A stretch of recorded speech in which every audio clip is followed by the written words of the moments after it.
জমিতে চাষ দেওয়া হচ্ছে এবং জমিতে চাষ দিয়ে এবার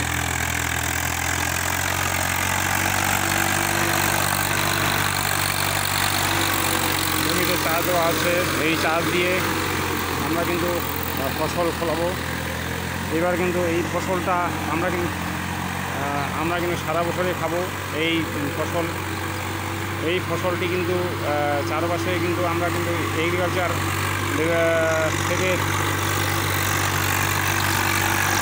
সাধারণভাবে এই पद्धति करती। ये जो ट्रैक्टर चल रहा है ना, ये ट्रैक्टर हेवी पावरफुल ट्रैक्टर है महिंद्रा का। स्वराज जो है महिंद्रा स्वराज कंपनी का है ये पावरफुल ट्रैक्टर। इसमें से चार्ज किया जाता है। तो ये ट्रैक्टर पावरफुल का है, स्वराज HR का है।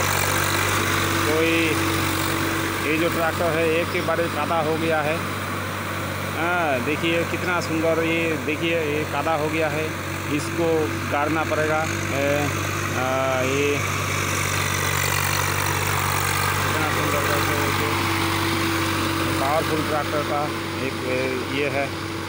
पावरफुल ट्रैक्टर जो है ये इसमें से चार्ज किया जाता है पावरफुल ट्रैक्टर से। ये ट्रैक्टर से धान जो है धान किन चाष करब আমরা এই ট্রাক্টরের মাধ্যমে কিন্তু আমরা ধানের চাষ করব। এই পাওয়ারফুল ট্রাক্টরটি দেখুন পুরো পাওয়ারফুল একেবারে। এই ট্রাক্টর আগের বছরও দিয়েছিলাম আলু থেকে সব ক্ষেত্রে কিন্তু এই ট্রাক্টর কিন্তু হেভি পাওয়ারফুল ফিনিশিং একেবারে ধানের জন্য দারুণ। এই ট্রাক্টরের উপাদান মারাত্মক। এ সারাদিনে অনেকগুলো জমি চাষ দিবে কিন্তু অনেক জমি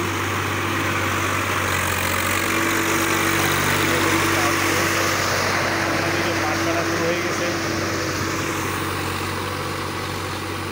জমির কাজ পুরোদমে চলছে। এই জমিতে যা ফসল হবে তার থেকে অনেক উন্নত ধান হবে।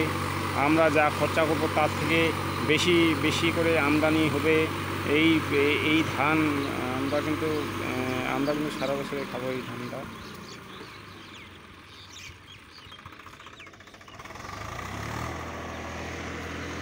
অন্যদিকে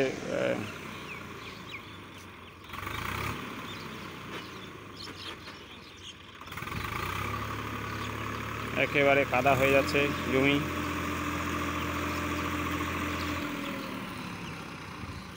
এর আগে কালঠি দেওয়া ছিল, কালঠি দেওয়ার পরে এবার কাদা হয়ে যাচ্ছে এই জমিটা।